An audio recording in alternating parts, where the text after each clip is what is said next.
Quand des énergies disparaissent, elles laissent la place à de nouvelles possibilités, bien plus propices à nos besoins actuels, et nous permettent ainsi de faire des choix en nous respectant davantage. Bien le bonjour, belle étincelle. Bienvenue dans Miroir de Femmes, le podcast épanouissant pour les femmes, les mères en quête d'évolution et de spiritualité. Je m'appelle Bénédicte. Je suis guide pour des voyages d'exploration intérieure grâce au miroir magique que le monde qui nous entoure nous offre. Je m'adresse à toi, belle femme, en recherche d'équilibre entre ton rôle de femme et de mère, toi qui désires être à l'écoute de tes véritables besoins, avec cette volonté d'y répondre en toute légitimité et sans culpabilité. Toi qui ressens l'envie de répondre à l'appel de ton âme pour grandir en conscience et vivre ta spiritualité en toute liberté au quotidien. Je vais te conter ici des histoires de la magie, de l'âme qui agit, des récits de clés qui t'ouvriront de nouvelles portes pour élargir ta vision. Prête pour le grand voyage? Alors c'est parti, abonne-toi pour que chaque épisode arrive à toi. Avec cet épisode clé clarté, je vais te conter, te raconter l'histoire de cartes qui sont arrivées pour transmettre des messages, des points de vue, pour élargir le champ des possibles. Il est important de garder en mémoire qu'il faut faire preuve de discernement quant au message transmis. Voir s'il résonne pour toi. Gardez seulement ce qui te parle. Il s'agit avant tout d'un tirage général. Ce tirage, actuel et en même temps intemporel, peut être entendu aujourd'hui, demain, dans un mois, dans un an, dans 10 ans, que sais-je. Il arrivera au bon moment. Alors pour information, quand je procède à un tirage, je choisis une carte de manière intuitive. Et ensuite j'observe celle qui est arrivée en dos de deck. Et grâce à l'alliance des deux, je vois émerger un message. Cette fois-ci, il y a une invitation à plonger dans une réflexion profonde pour observer sa véritable nature et garder sa vigilance pour écouter ses véritables besoins.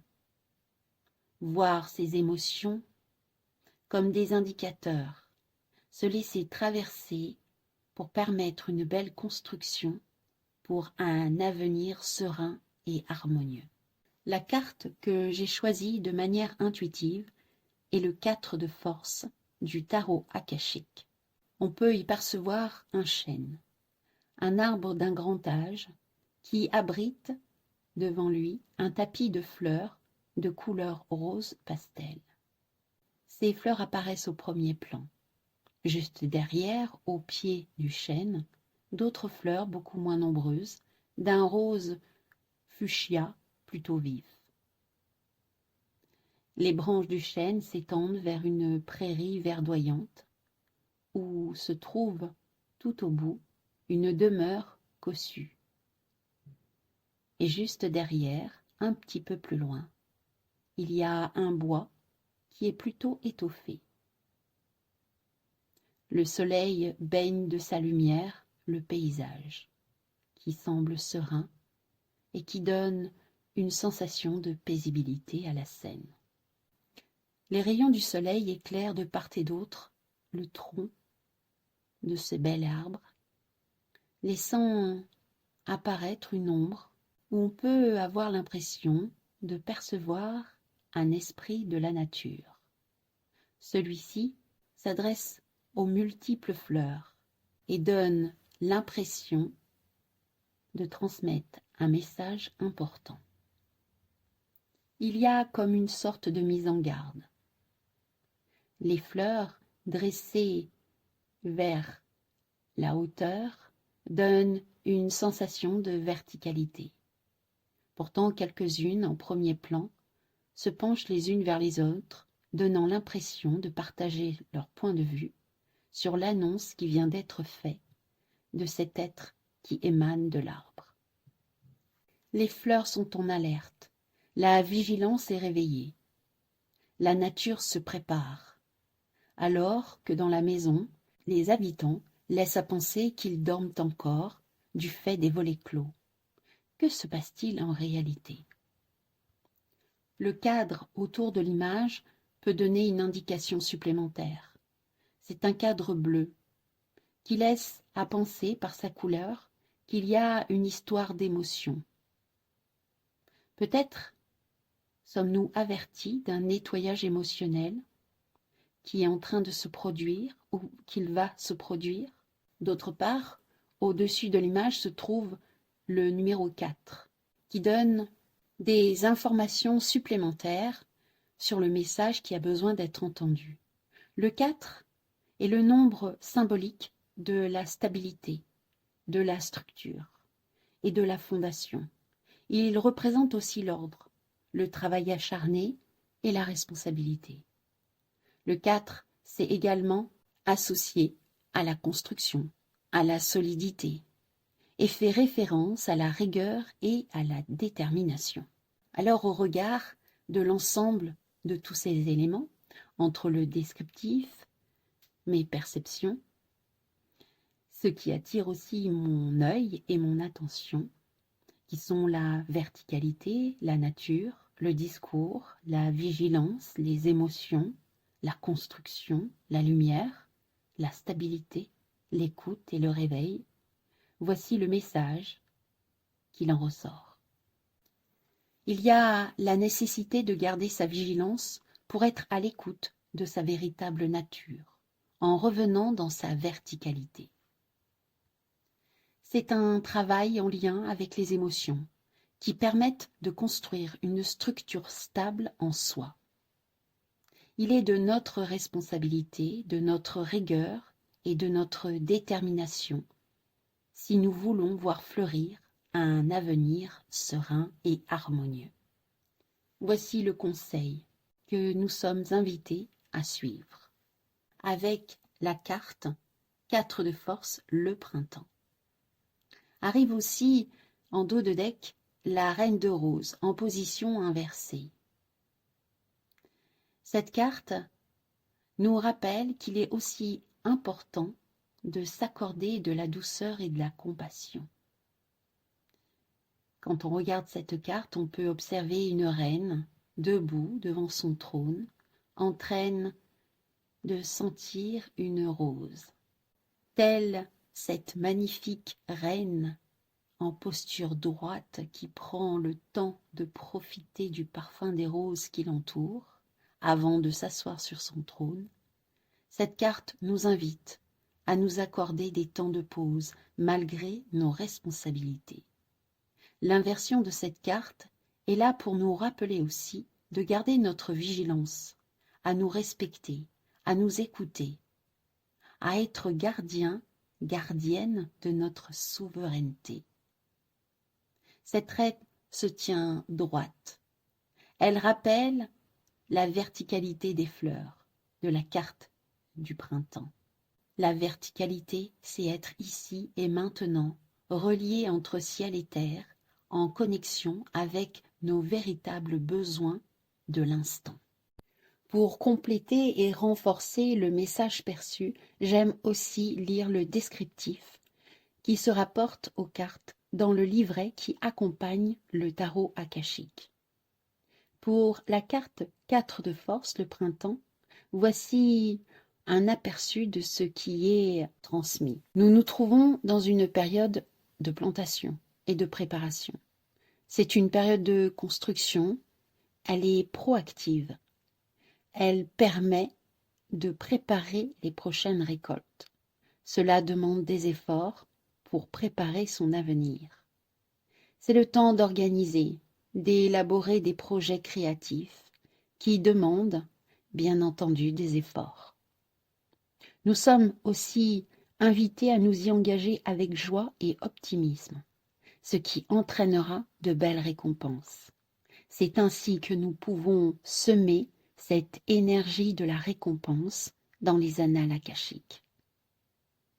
Cela me rappelle la loi de l'univers, celle de la cause à effet. Alors, que semons-nous pour demain? Pour ce qui est de la carte Reine de Rose, là nous sommes invités à éviter de rentrer dans les conflits, de rester calme, centré, responsable, je dirais telle une leader, et poser des mots avec sagesse, en développant une écoute active. Un changement dans la vie a peut-être eu lieu, a perturbé, peut-être au niveau familial, professionnel, dans le couple, ou à même avec des amis. C'est la fin d'un cycle. C'est aussi le cycle de la transformation. Cette indication de cycle, on l'aperçoit aussi dans la carte 4 de force, le printemps. La notion de cycle y apparaît aussi. Le cycle s'est également mis en avant avec l'idée de planter pour récolter plus tard, semer des graines maintenant pour notre avenir. L'idée est bien là, n'est-ce pas? Est-ce que tu te poses la question, qu'est-ce que je veux demain? C'est en nous posant ces questions-là que nous allons mettre les actions les plus adéquates pour récolter un avenir prospère. Et si un changement a lieu, bien entendu, les émotions sont là, elles sont réveillées, et ces émotions ont besoin d'être accueillies, de nous laisser traverser par elles, pendant cette période qui est peut-être assimilée à un deuil. Il y a une sorte de mort et de renaissance. Là aussi, il est question de cycle de transformation. Et quand des énergies disparaissent, elles laissent place à de nouvelles possibilités. Des possibilités plus propices aux besoins que nous avons actuellement. Semer des graines pour demain, c'est aussi nous permettre de faire des choix en respectant ce qui est bon pour nous, être à l'écoute de nous. Alors, il est important de garder en mémoire que nous aimer, que t'aimer est ta priorité. S'aimer, c'est notre priorité. Et c'est parce que nous apprenons à nous aimer véritablement que l'univers nous enverra de plus en plus d'amour dans notre vie. Nous voici au terme de cette transmission. J'ai une question pour toi. Comment t'a parlé ce message? Est-ce que tu t'es senti concerné? Est-ce que dans ta vie, tu te trouves actuellement dans une transition, dans une évolution? As-tu cette sensation de cycle? Je serais heureuse d'avoir ton retour. Soit par mail, tu trouveras mon adresse mail dans le descriptif, soit via Messenger, tu trouveras aussi dans le descriptif mon profil Facebook par lesquels tu pourras accéder à Messenger. Voilà, j'espère que ça t'aura apporté des éléments supplémentaires, peut-être des réflexions, des pistes d'exploration. Alors si cet épisode t'a plu, je t'invite à le partager. Et si ce n'est déjà fait, je t'invite à t'abonner au podcast Miroir de Femmes pour que les prochains épisodes viennent à toi. Je te donne rendez-vous la semaine prochaine avec un épisode clé miroir. Je te conterai une histoire de polarité à voir. Surprise. Je te remercie pour ton écoute et pour ta présence et te dis à bientôt. Au revoir.